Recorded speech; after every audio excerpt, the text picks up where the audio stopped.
ನಮಸ್ತೆ ಫ್ರೆಂಡ್ಸ್, ನಾನು ನಿಮ್ಮ ಆಶಾ ಕನ್ನಡತಿ. ನಾನು ಇವಾಗ ನಿಮಗೆ ಮಹದೇಶ್ವರ ಬೆಟ್ಟಕ್ಕೆ ಹೇಗೆ ಹೋಗಬೇಕು ಅಂತ ಹೇಳ್ತೀನಿ. ಮೊದಲು ನಾವು satellite bus stand Mysore bus ಸ್ಟ್ಯಾಂಡ್ಗೆ ಹೋಗಿ ಬಸ್ ಹತ್ಕೋಬೇಕು. ಯೂಶ್ವಲ್ ಡೇಸಲ್ಲಿ ನಮಗೆ 7 o'clockವರೆಗೂ ಬಸ್ ಇರುತ್ತೆ ಈವ್ನಿಂಗು.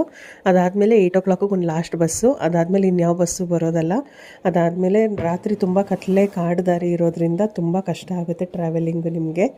ಸೊ ಹಾಗಾಗಿ ಯಾರಾದರೂ ಬಸ್ಸಿಗೆ ಬರೋರಿದ್ದರೆ 8 o'clock ಒಳಗಡೆ ನೀವು KSRTC ಬಸ್ ಸ್ಟ್ಯಾಂಡ್ ಸ್ಯಾಟಲೈಟಲ್ಲಿ ಬಸ್ ಇರುತ್ತೆ. ಅಲ್ಲಿ ಎವ್ರಿ 2 hours ಒನ್ಸ್ ಬಸ್ ಇದ್ದೇ ಇರುತ್ತೆ.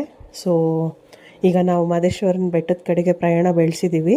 ರಾತ್ರಿ ಆಗಿರೋದ್ರಿಂದ ನಿಮ್ಗೆ ಅಷ್ಟು ಕ್ಲಾರಿಟಿಯಾಗಿ ಏನೂ ಕಾಣಿಸ್ತಾ ಇಲ್ಲ. ಸೊ ಆ ಕಡೆ ಈ ಕಡೆ ನೋಡಿ, ಎಷ್ಟು ಗಿಡ ಮರ, ಸಮ್ಟೈಮ್ಸು ಹುಲಿ ಆನೆ ಎಲ್ಲ ಬಂದ್ಬಿಡತ್ತಂತೆ ಅಡ್ಡಕ್ಕೆ. ಸೊ ಆದಷ್ಟು ರಾತ್ರಿ ಹೊತ್ತು ಟ್ರಾವೆಲಿಂಗ್ ಮಾಡೋದನ್ನ ಅವಾಯ್ಡ್ ಮಾಡಿ.